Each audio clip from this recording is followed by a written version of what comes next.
또 경주에 가면 신라시대의 보물들이 아주 많이 박물관에 소장되어 있습니다. 자, 성경에서 이 보물, 보배라는 단어가 나오는데 특히 신약 성경에서는 이 보배라는 단어를 누가 많이 쓰냐면 사도 베드로가 많이 씁니다. 베드로의 삶에 있어서 이 보물과 보배는 무엇일까? 베드로에게 있어서 인생의 가장 소중한 제일 큰 가치는 무엇일까?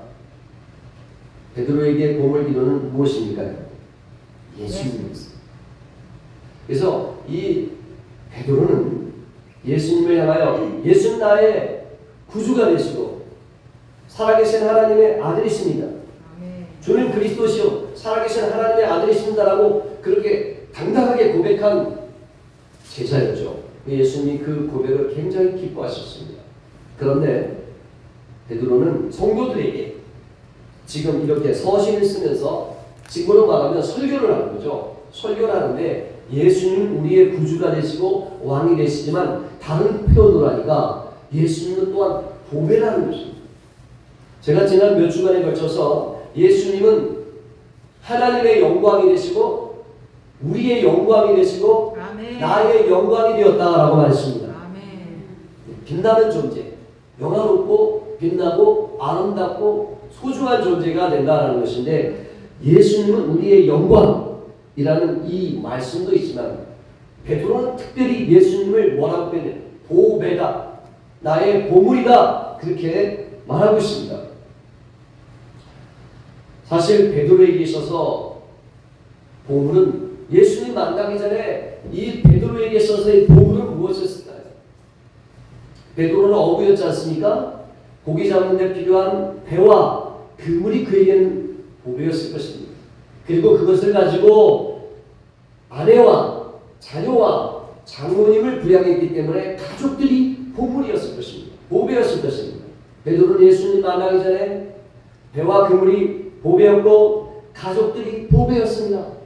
그런데 갈릴리 바다에서 예수님을 만나는 순간 그의 보배가 바뀌어진 것입니다. 베드로의 보배는 이제 뭐가 됐습니까? 예수님. 그래서 진짜 보배를 만났기 때문에 이 배와 그물보다도 가족보다도 헤아릴 수 없는 가치에 가장 소중하고 영광스러운 보배를 만났기 때문에 배와 그물을 버리고 아내와 자식들, 장모님도 버리고 예수님을 따라갔던 것입니다. 가장 보배로운 것을 발견했기 때문에 그렇습니다. 그렇다면 버렸다고 했을 때 배와 그물을 버린 것은 그렇다 치고 아내와 자식과 장모님을 내팽개친 것은 이것은 잘못된 것이 아닐까? 우리의 상식적인 관점으로는 그렇습니다. 그럼 누가 먹여 살려? 집안에 가장이 없는데 누가 먹여 살려?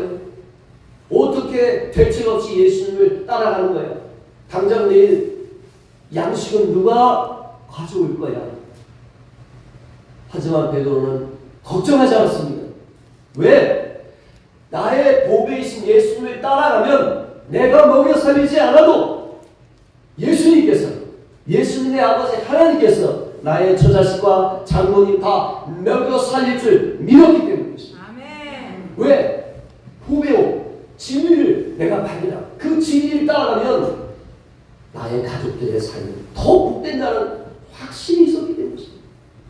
갈릴리 그 바닷가에서 배질하고 그물질에서 물고기 잡아가지고 그거 팔아서 양식 사고 필요한 생필품 사서 가족을 부양하는 것보다도 내가 내 한 몸 바쳐 그 보배 대신 예수님을 따라가면 내 가족들을 하나님이 더 복되게 하시고 잘 여겨주시고 잘 입혀주시고 책임져 주신다는 근본적인 해답을 얻게 되는 것입니다.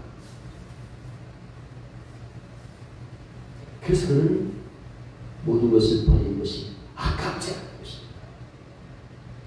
이런 결론이 확실히 난 것입니다. 우리가 예수를 믿는 것은 바로 이런 결론을 확실히 내리는 것입니다. 내가 종교 행사를 위하여 하나의 종교를 가지고 일요일마다 교회 가서 마음의 위안과 위로를 얻고 격려를 받고 칭찬을 받고 돌아가는 정신적인 위안을 위하여 교회 오는 것이 아니라 예수님이 나의 복이라는 사실을 확고하게 깨달아서 예수님께 나의 모든 것을 맡겼을 때 내 인생과 나의 가족을 하나님이 완벽하게 책임져 주신다는 이 확신이 들어서 우선순위, 보물이 확 바뀌어버리는 것입니다. 아멘. 세상의 모든 것이 하찮고 보잘것없고 중요하지 않다는 사실을 확실하게 깨닫는 것입니다. 이런 결론이 확실하게 나는 것이 진정한 믿음이고 신앙인 것입니다. 아멘. 이 결론이 나지 않을 때는 예수가 진짜 나의 보배가 되지 않으면 우리는 그 생활이 종교 생활이 되가 마는 것이죠. 여전히 예수를 믿어도 헷갈리고 방황하고 두렵고 혼란스럽고 의심하고 그렇게 살아가는 것입니다. 불안하고. 베드로는 확신을 얻었어요. 결론을 냈어요. 예수님이 나의 보배다. 그래서 내가 모든 것을 버리고 따라가도 나는 아무 걱정 없다. 내 뒤를 돌아보지 않는다. 주님께서 나의 가는 길을 책임져 주시고 우리 가족들의 삶을 가장 복되게 하실 것이다. 아멘. 하고 그는 생각했기 때문에 그는 모든 것을 버렸고 예수님을 보배로 삼았던 것입니다. 그래서 이 사도 베드로는 예수님과 관련된 모든 것들을 보배라는 단어로 많이 표현했어요. 그래서 오늘 베드로전서 2장 4절에 보배로운 살아있는 돌이다. 예수님은 살아있는 돌.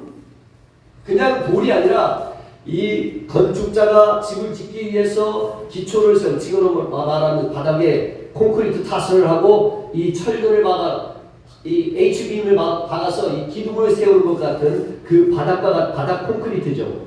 그런 이 집의 기초가 되는 돌과 같은 교회라는 큰 우주적 교회의 큰 이 교회의 집에 기둥이 되고 기초가 되는 살아있는 돌이신 예수 그리스도라는 예수 그리스도 자기 몸을 희생하여 구원받은 성도가 집을 이루는 큰 우주적 교회의 기초가 되시는 살아있는 모퉁이돌 반석이신 예수가 바로 보배로운 분이다.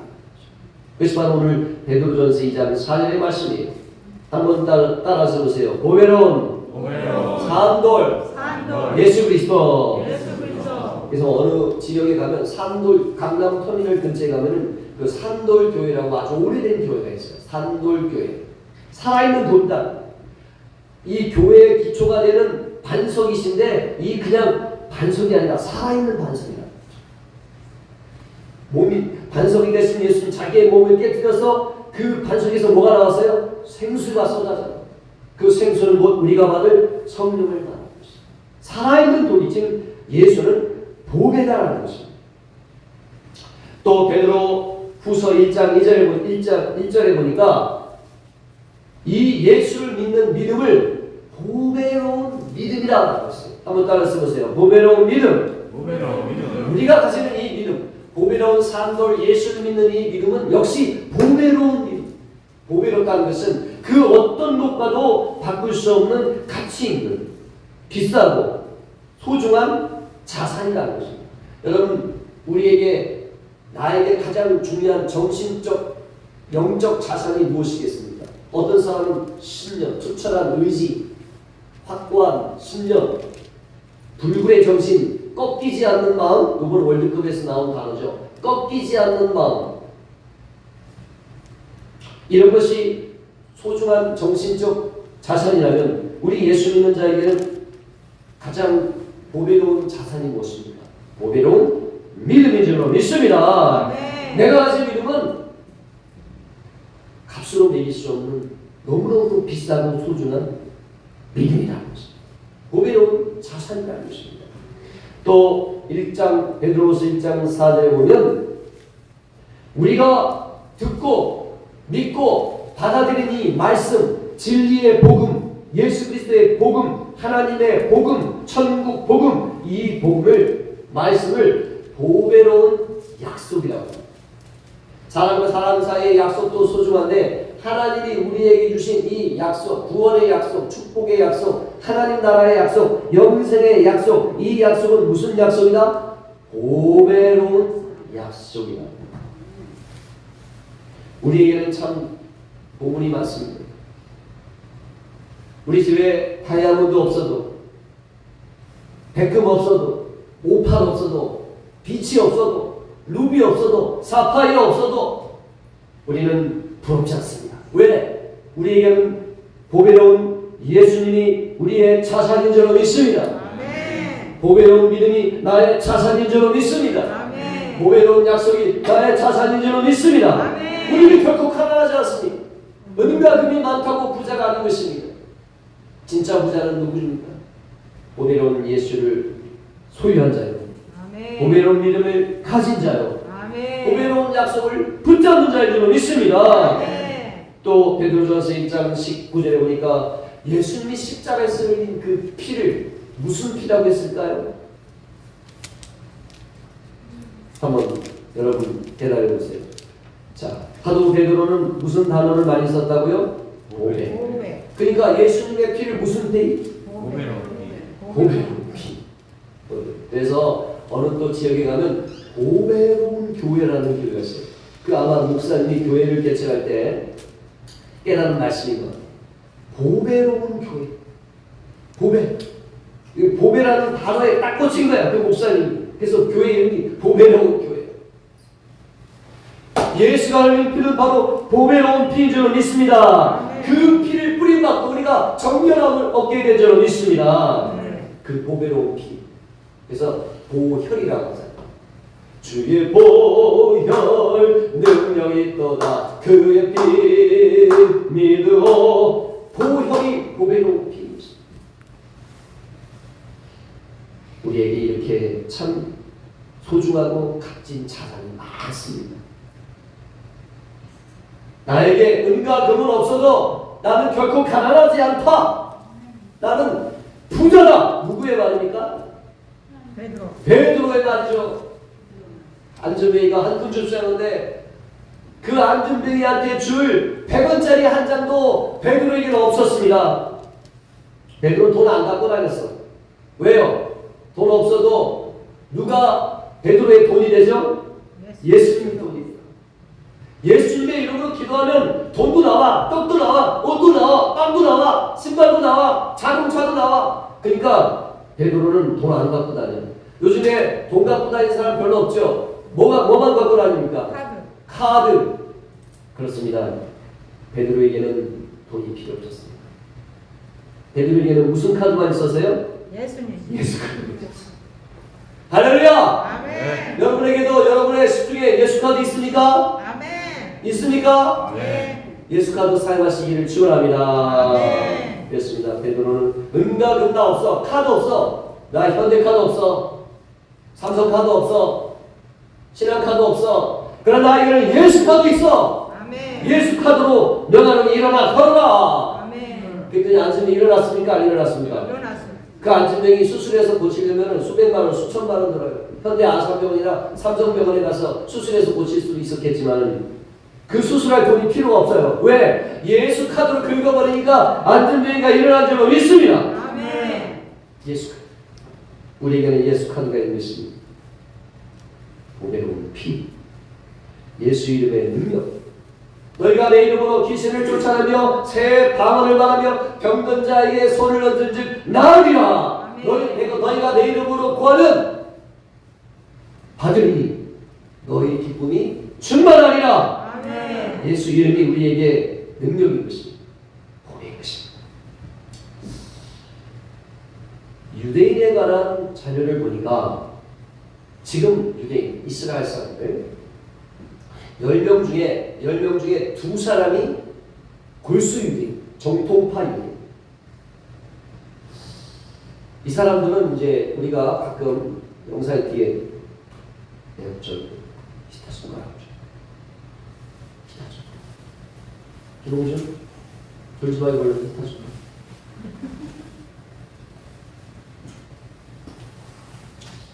유대인들을 보면 10명 중에 2사람이 정통파 유대인이에요. 정통파. 보수적인 유대인인데 이제 성경에 신약성경에 나오는 바리새인이라고 하셨어요. 이 10명 중에 인구의 20%는 현대판 바리새인입니다. 이 사람들의 공통점은 시커먼 양복 입고 다니고 머리를 자르지 않고 머리를 이렇게 길게 하고 수염도 안 짜 수염도 길고 시커먼 옷을 입고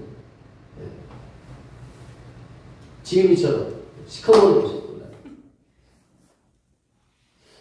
그리고 이제 모자를 쓰죠. 이 키파라고 하는 모자를 쓰고요. 근데 유대인들의 삶을 제가 이번에 새롭게 알게 된 것은 이 정통파 유대인들은 남자들이 돈벌이를 안 해요. 직장을 안 다녀요. 학교도 안 다녀요. 오로지 어려서부터 구약 성경, 특히 모세오경, 창세기 출애굽기 레위기 신명기 모세오경만 어려서부터 공부해요. 세상 학교 안 다녀요. 그리고 군대도 안 가요. 주민등록증도 없어요. 오로지 하루 종일 성경만 봐요. 성경 토론해요. 성경 쓰고 읽고 외우고 토론하고 기도하고 10명 중에 2명은 지금으로 말하면 목사야 목사. 목사 중에서도 아주 제대로 된 목사예요. 하루 종일 성경 읽고 하루 종일 기도하는 목사가 얼마나 있겠어요. 돈은 누가 버냐? 여자들이 벌어요. 희한하죠. 우리 조선시대 때 관직이 있는 양반들은 재산이 있는 양반들은 일 안 하죠. 뭐만 읽어요 하루 종일. 공자의 책만 읽죠. 맹자의 책만 읽죠. 근데 집에 전담이 없어. 재산이 없어. 그럼 누가 돈벌이에요? 여자들이 했죠. 삭바느질하고 여자들이 밭일해서 품삯 얻어서 먹여 살리죠. 찢어지게 가난해도 남자들은 가쓰고 돈벌자나 뒤집어 쓰고 앉아서 뭐예요? 예, 빈대와 벼룩이 득실거리는 그 가난한 집구석에서 그러고 앉아있어요. 마치 그런 거랑 똑같아. 그런데 조선시대도 그런 양반들의 삶을 사람들이 우러러봤죠. 근데 유대인들은 그게 다랍니다. 이런 남자들이 신랑간 1등이에요. 율법에 대한 학문적인 수준이 어느 정도 쌓여지는, 학문적인 명망이 얼마나 쌓여졌느냐에 따라서 이를테면 랍비, 최고 수준의 목사 수준이 되면 그 사위를 집안에 드리려면 여자 집안에서 20억이에요. 20억을 남자 쪽 집에 준답니다. 20억을 아까워하지 않는 겁니다.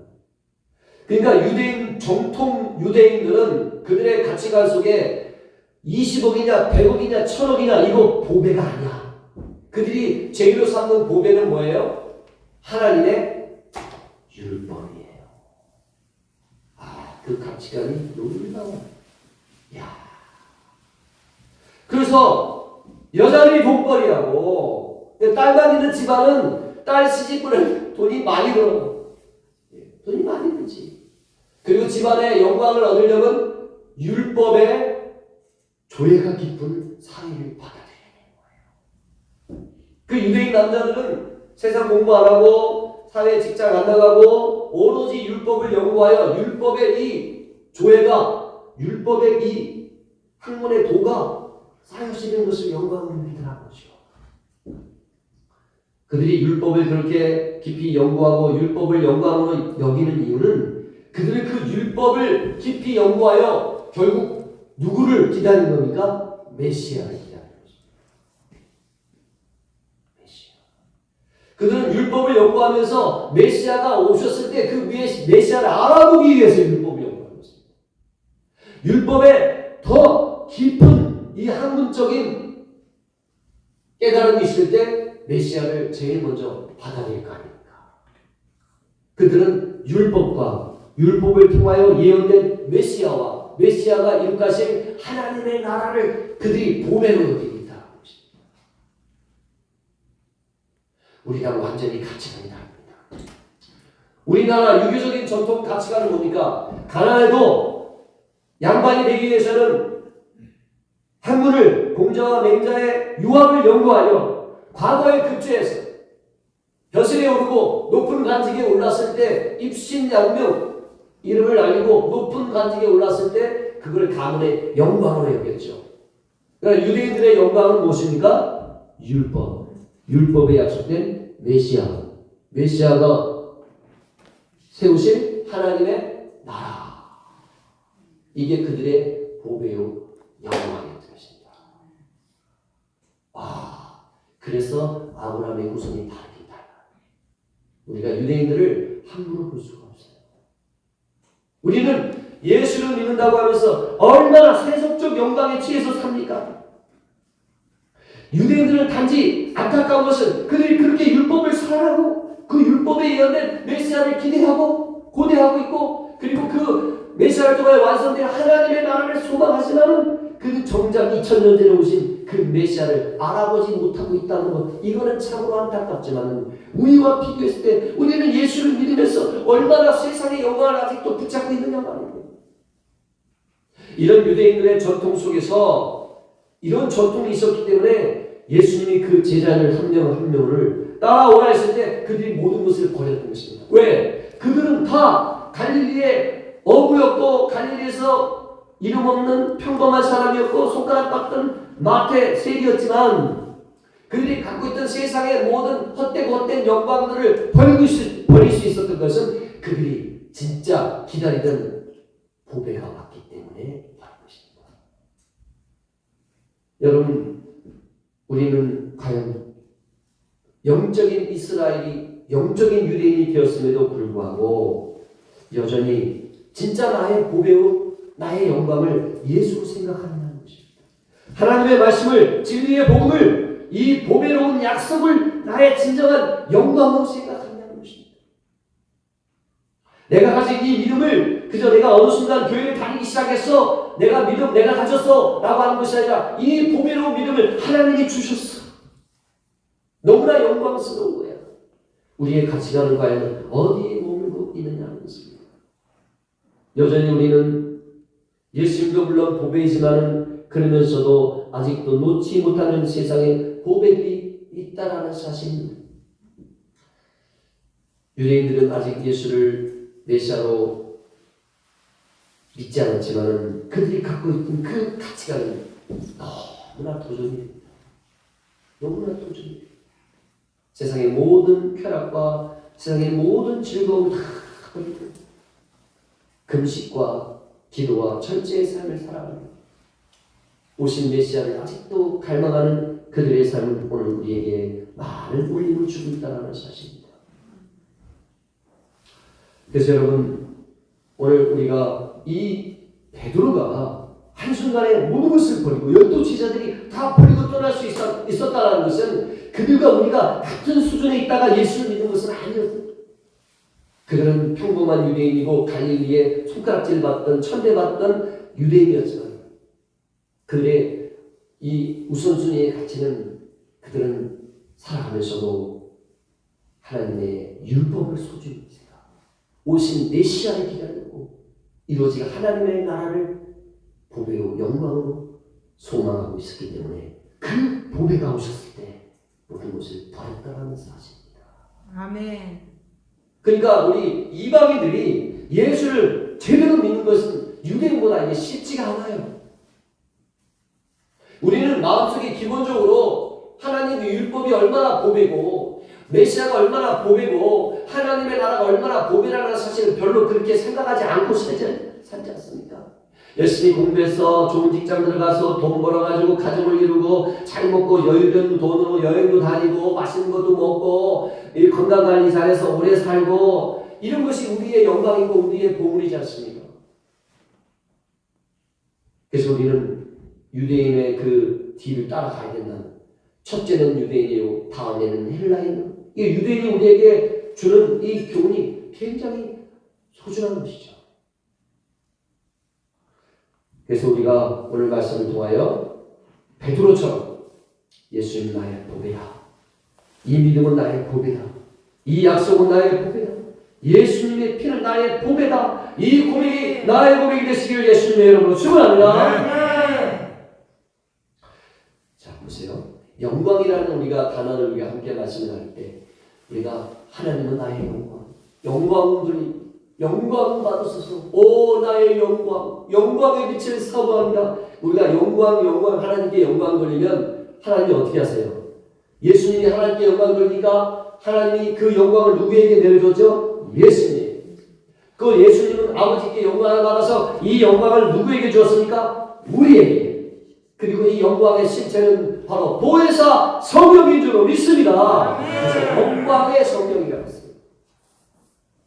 우리가 영광 돌리니 아버지의 영광이 예수님에게, 예수님의 영광이 우리에게. 그 영광의 실체는 뭐다? 보혜사 성령. 아멘. 자, 그런데 우리가 하나님은 나의 보배, 예수님은 나의 보배, 하나님 예수님 나의 보배이십니다 하고 하나님과 예수님을 첫 자리에 모시니까 예수님은 또 우리를 어떻게 하시나요? 하나님 우리를 어떻게 하셨어요? 우리를 보배롭게. 맞습니다. 제가 시편에 우리가 그 교도문에서 시편 아까 교도문 5번에 나와 있는 시편 8편의 말씀, 예수님에 관한 말씀, 구약 성경에 나오는 예수님을 하나님보다 조금 못하게 만드셨다. 인간의 육체를 입고 태어나게 하시고 그러나 영화와 존귀로 받으셨다. 하나님도 예수님을 보배로 만드셨어요. 왜? 자기를 내려놓고 이 땅에 오시기 때문에. 근데 우리가 예수님을 보배로 삼으니까 예수님은 나를 어떻게 하셨어요? 나를 보배로 하셨어요. 내림사랑이에요. 그래서 여러분 이사야 43장 4절에 보면 이스라엘, 혈통적 이스라엘만이 아니라 영적 이스라엘, 예수님은 영적 이스라엘 유대인들을 하나님께서 어떻게 하시냐? 내가 너를 보배롭고 존귀하게 여긴다. 하나님 우리를 바로 보배롭고 존귀한 자로 세우신 줄 믿습니다. 그래서 우리를 또한 보배로 만드신다.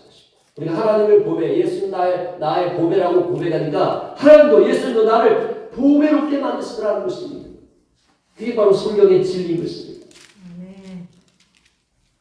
그래서 베드로 사도는 이 사실 구약 성경에 이사야 43장 4절에 하나님께서 내가 나의 영적 이스라엘 예수 안에 있는 모든 자를 보배롭고 존귀하게 만들 것이다 라고 했을 때 사도 베드로가 이 진리를 확장했어요. 복음의 진보. 이 말씀을 더 우리에게 풀어서 설명한 것입니다. 베드로전서 2장 9절의 말씀입니다. 우리가 구체적으로 어떻게 보배가 되느냐? 내가 왜 보배지? 그냥 듣기 좋으라고 하시는 말씀 아니야? 아닙니다. 베드로전서 2장 9절에 보니까 너희는 다 택하신 족속이다 그랬어요. 이 베드로가 지금 쓴 성경은 이방인들에게 주로 전하는 성경이에요. 유대인보다는 이방인 너는 너희의 조상은 아브라함이 아니지만 이제 예수 안에서 너희는 아브라함의 후손이야. 이스라엘이야. 아브라함과 이삭과 야곱의 후손인 것이야. 그리고 혈통적 이스라엘입니다. 아닐지라도 영적인 이스라엘입니다. 하나님의 친 백성이라는 것입니다. 그래서 보배하는 것입니다.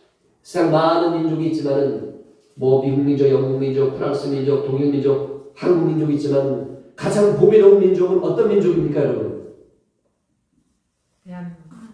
이라고 생각하면 안 된다. 가장 보배로운 민족은 어떤 민족이에요? 영적인 이스라엘 민족인 줄 믿습니다. 혈통적 이스라엘이 아니라 영적인 이스라엘 민족이 가장 보배로운 민족인 줄 믿습니다. 바로 우리를 그렇게 하는 거죠. 너희가 바로 영적인 이스라엘 민족이 되었다. 또 두 번째, 그 이스라엘 민족은 몇 지파가 있습니까? 12지파가 있는데요. 그 12지파 중에서도 보배 지파가 있죠. 무슨 지파예요? 레위 지파. 레위 지파는 바로 고기 안 잡고 농사 안 짓고 장사 안 하고 오직 뭐만 해요? 말씀만 맡아. 성전 관리를 맡아. 찬송만 맡아. 지금으로 말하면 목회자 지파지. 너희는 바로 영적인 이스라엘이요. 그 중에서도 레위 지파요. 레위 지파 중에서도 가장 보배 집안은 어느 집안이에요? 아론의 집안이죠. 너희가 바로 아론의 집안이 된다. 예수 안에 있는 자들은 영적 이스라엘이고 12지파 중에서도 복의 지파 12지파요. 그 아론 레위 지파 중에서도 가장 복의 집안은 무슨 집안? 아론 집안이에요. 그 아론 집안은 무슨 직분을 감당합니까? 제사장. 근데 제사장도 힘없는 시대에 제사장도 많았어요. 우상 숭배가 만연할 때는 제사장 밥 얻어먹기 힘들었어요. 왜? 성도들이 하나님 안 섬기고 11조 안 하니까 제사장들도 다 세상 직업 가지고 떠돌이 생활했단 말입니다. 그러나 여호와를 잘 섬기던 시대의 제사장들은 왕같은 권세를 갖고 있었어요. 그것이 바로 하나님 우리를 보배롭게 만드신 것입니다. 영적인 이스라엘, 레위지파, 아론의 후손, 왕같은 제사장. 이것이 바로 하나님이 나를 보배로 만드신 것입니다. 아멘. 그래서 왕같은 제사장은 어떻게 살아가요? 여러분, 왕같은 제사장이라고 했을 때 그냥 명예로운 직함? 명예로운 직함? 여러분 그 대학에서도 학위를 주는데 명예 박사가 있어요. 명예 박사. 내가 그 대학교 다니지도 않았어. 내가 그 학교에다가 그런데 내가 평생 모은 재산을 100억을 기부를 했네. 그랬더니 그 대학 총장이 나를 불러서 총장실에서 명예 박사 학위를 주네. 그 박사 학위증을 받았어. 그러면 그 박사는 진짜 강단에서 강의를 할 수 있는 박사입니까? 명예 박사입니까? 명예 박사. 그럼 우리가 왕같은 제사장이라고 했을 때 명예의 박사 학위를 받은 게 아닙니다. 우리는 실제로 대학 강단에서 강의를 할 수 있는 박사 학위를 받은 것입니다. 진짜 박사 학위를 준 겁니다. 미국 하버드 대학, 예일대, MIT 공대를 졸업하고 학위를 취득한 박사 학위자가 된 것입니다. 그럼 여러분 하버드 학위를 가고 박사 학위를 가져왔을 때 우리나라 어느 대학에서 환영하지 않겠습니까? 권위와 능력과 학식을 가지고 사람들을 가르칠 수 있겠죠. 우리가 왕같은 제사장이라고 했을 때 그냥 형식과 명예로 왕같은 제사장의 이 명찰을 준 것이 아닙니다. 진짜 왕같은 제사장의 권세와 능력과 아멘. 지식과 아멘. 지혜를 주신 것입니다. 우리 진짜 그렇게 보배롭게 하신 것입니다.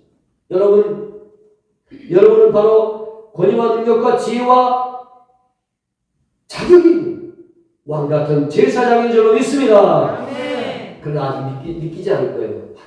잠깐 박사학위가 웬 말입니까? 아닙니다. 왜 왕같은 제사장이냐면 우리에게는 하나님의 영광, 예수님의 영광은 성령의 기름 부음이 있기 때문입니다. 할렐루야! 아멘. 성령의 기름 부음이 있기 때문에 이 성령은 예수의 이름으로 명령할 때, 예수의 이름으로 기도할 때 하나님의 권능으로 나타나는 줄로 믿습니다.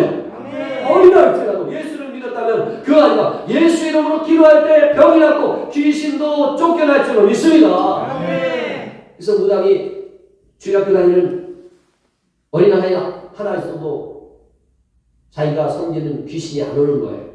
왜? 그 아이 안에 있는 예수의 영이 진짜 능력이 있기 때문에. 그래서 우리는 왕같은 제사장은 명예가 아닙니다. 실제적인 권세인 것입니다. 여러분 세상에 많은 지식을 습득하고 그 지식을 가지고 지혜롭게 뭔가 논문을 써야 박사학위가 오지 않습니까?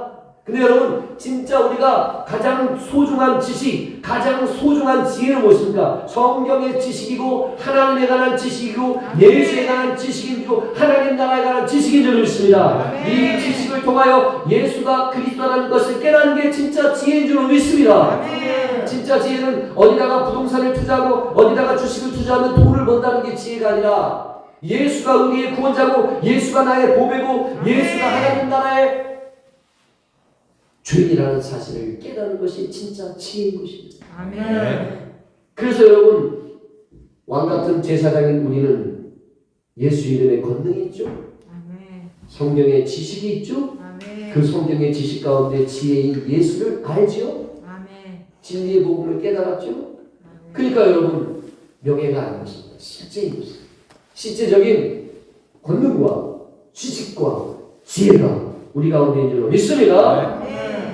네, 여러분 박사학이라고 해서 또 의학 박사 아주 명의라고 해서 찾아갔는데 그 박사가 뭘 질문하면 대답하는 게 까칠하고 퉁명스럽고 그러면 기분이 좋아요, 나빠요? 안 좋죠. 내가 병을 고치려고 너를 왔는데 너 참 밥맛이다. 그러죠? 근데 어떤 박사는 의학 박사는 그렇게 환자가 많고 바쁘지만은 질문하면은 얼마나 정말 다정하게 소상하게 설명하는지 마음에 난 녹아. 내가 이 명의를 만난 것도 영광스러운데 이 명의가 친절하게 설명해 주는 거. 너 더 마음이 녹아가지고 몸둘 바를 모르겠어. 저희 아버지 그 폐암 치료하는 과정에서 제가 그걸 더 느꼈어요. 어떤 의사는 설명이 좀 부족한데 어떤 의사는 하나를 질문하면 세 가지를 답변해 주는 의사. 우리 아버지 고쳐줘서 고마운데 이 사람이 사랑까지 있으니까 더 존경스럽고 더 고맙더라고요. 여러분, 우리가 진짜 보배로운 왕같은 제사장이 된다는 것은 이 능력과 지식과 지혜에다가 뭐가 필요할까요? 사랑. 저 사람이 교회 다니네, 목사님 아들이네, 목사님 딸이네, 내 회사에서 일은 잘해. 그런데 찬바람이 쌩쌩 불어. 그러면 어떨까요? 사랑이 없어. 저 사람이 교회 안수집사래, 일은 잘해, 똑똑해, 얼마나 똑부러지는지 몰라. 근데 가까이 하기 싫어. 뭐가 없어요? 사랑이 왕같은 제사장은 그 직분 안에 뭐까지 있습니까? 사랑을.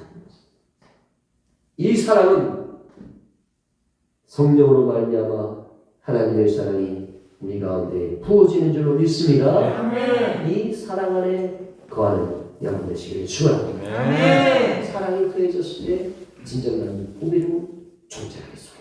아멘. 능력과 지혜와 지식만으로는 안 되는 것입니다.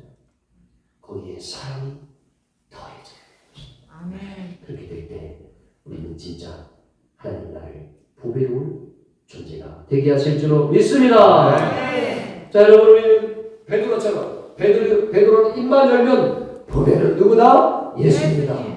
보배는 나의 믿음이다. 보배는 하나님의 약속이다. 아멘. 보배는 예수님의 피다. 아멘. 그런데 여러분들이요, 갈릴리에 천박한 직분에 있던 나 베드로, 배움이 없는 베드로, 가진 것 없는 베드로, 무식하고 성질이 급한 이 베드로를 하나님이 베드로가 아닌 하나님께서 예수님께서 뭐라고 만들으셨어요? 이름을 뭐라고 지었어요? 원래 이름이 시몬이야. 시몬은 갈대거든, 갈대. 갈대같이 흔들리는 존재인 이 시몬을 베드로라고 이름을 지어줬어. 너는 이제 흔들리는 존재가 아닌 뭐가 되리라? 반석이 되리라. 피터, 반석, 페트라, 헬라, 페트라, 반듯한 돌덩이, 쓰임이 용이란 돌덩이, 집의 기초가 될 수 있는 반석이 되게 하리라. 소중한 존재가 되게 했다. 예수님이 나를 보배로운 존재, 교회에 중요한 기틀이 되는, 내가 이 반석 위에 교회를 세우리라. 그 반석은 베드로가 고백한 신앙 고백입니다. 그 너의 신앙 고백입니다. 이 신앙 고백 위에 이 신앙 고백을 한 자들로 이루어진 우주적 교회가 세워질 것이다. 그래서 이 진리를 오늘 베드로는 우리에게도 전하고 있습니다. 예수가 진정한 보배로, 예수를 진정한 보배로 삼는 자는 예수님이 우리를 보배로운 존재가 되게 하시는 줄 믿습니다. 그래서 왕같은 제사장이다. 할렐루야. 명예 박사가 아니라 진짜 박사다. 아멘. 그냥 똑똑하기만 한 것이 아니라 사랑과 자비와 긍휼이 넘치는 사랑 가득한 박사가 되게 하실 줄로 믿습니다. 아멘. 기도하겠습니다. 예수님은 나의 영광, 아멘. 예수님은 나의 보배, 아멘. 예수님은 나의 전부, 아멘. 예수님은 나의 소망, 아멘. 아멘. 예수님은 나의 기쁨이 됐습니다. 아멘. 예수님께서 우리를 보배롭고 존귀하게 하셨사오니 감사합니다. 아멘. 이 보배로운 직분을 받았은즉 사람들을 화목하게 하고 아멘. 하나님과 사람을 다시 화목하게 하는 이 직책을 잘 감당할 수 있도록 인도하여 주옵소서. 아멘. 예수님의 이름으로 기도하옵나이다. 아멘.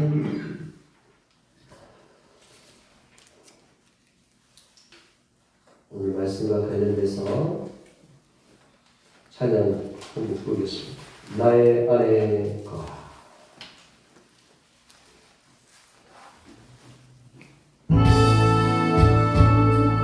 나의 안에 거하라 나는 내 하나님이니 너를 환난 가운데 너를 지키는 자 두려워하지 말라 내가 널 도와주리니 떠나지 말라 내 손 잡아주리라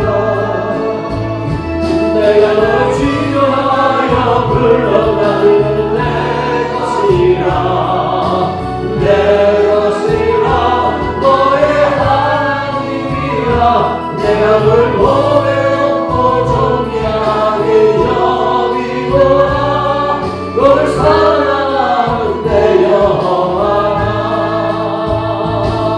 나의 안에 거하라 나는 내 하나님이니 너를 환난 가운데 너를 지키는 자라 두려워하지 말라 내가 도와주리 놀라지 말라 내 손 잡아주리라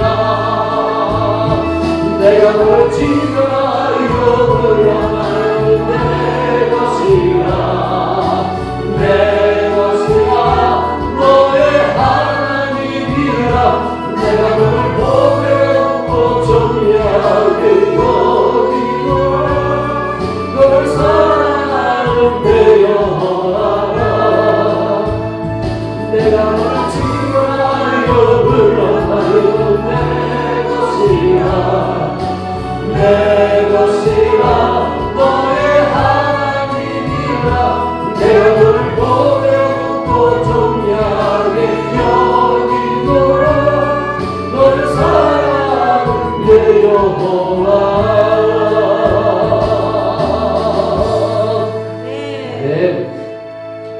광고 드리겠습니다. 떡 도착했죠? 네. 다음 주 설날이 주일이더라고요. 그래서 명절 지내기 위해서 부모님 또 형제들 모이시러 가시는 분도 계실 것 같은데 또 대신에 또 저희 부모님과 또 형제들은 저희 교회 와서 그날 예배를 드리고 같이 또 명절을 지내기로 했어요.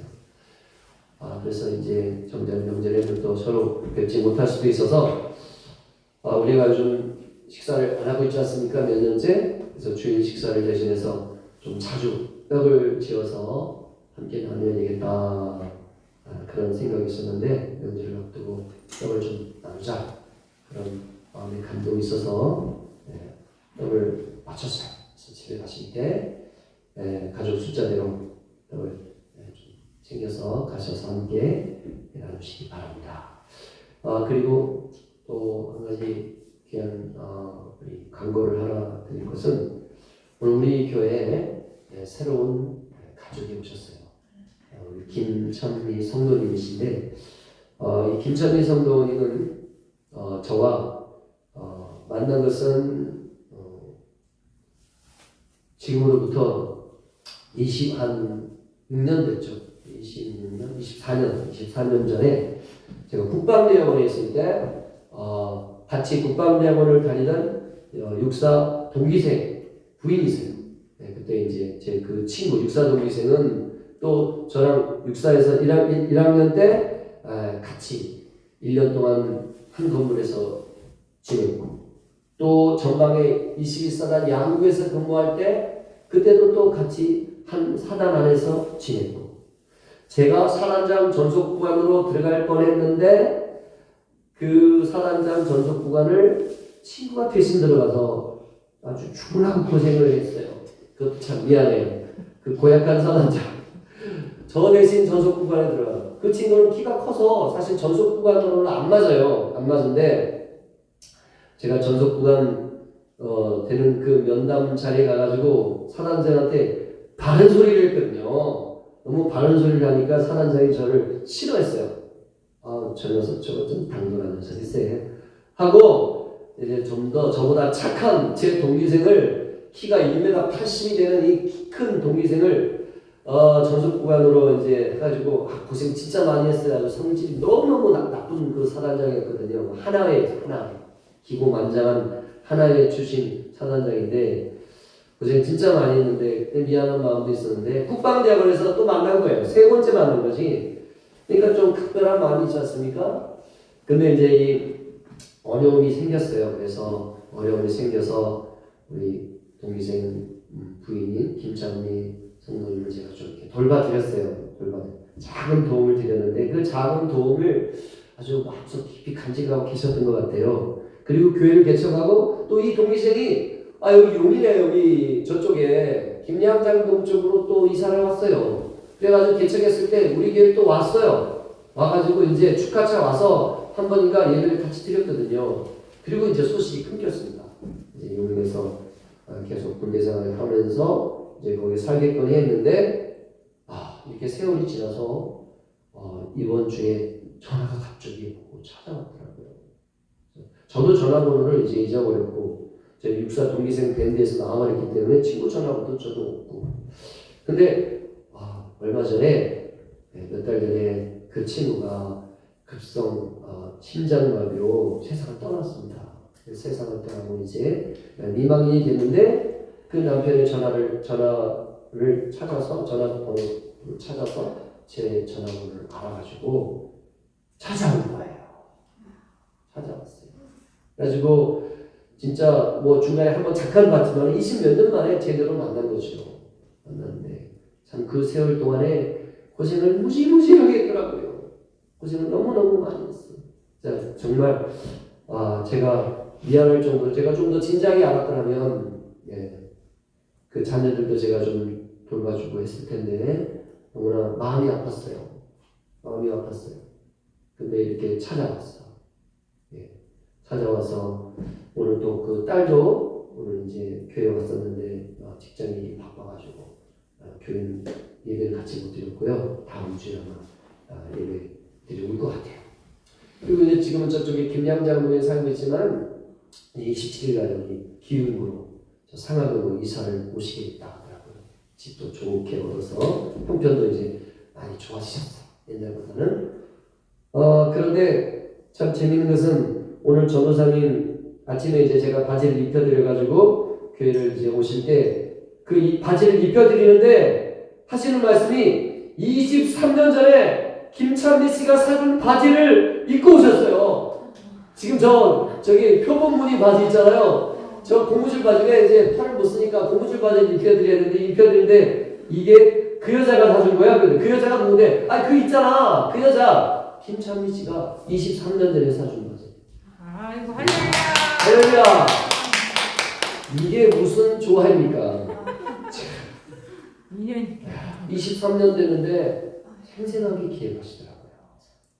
김찬미 씨를 처음 보고 그때 참 어려운 그 처지에 놓여섰던 그 애기 엄마잖아. 맞네. 근데 오늘 제가 우연히 옷장에서 꺼낸 바지가 저 땡땡이 저기 바지가 저기 표범 무늬 바지가 우리 김찬미 성도님이 그 어려운 형편에 아마 제가 볼 때는 모래내 시장에서 사왔을 것 같아.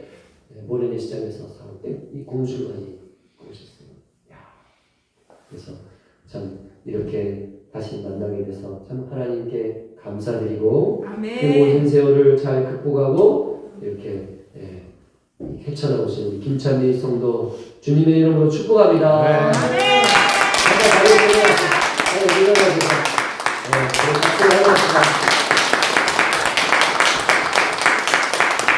제가 축감으로 예배를 마치겠습니다. 이제는 우리 주 예수 그리스도의 은혜와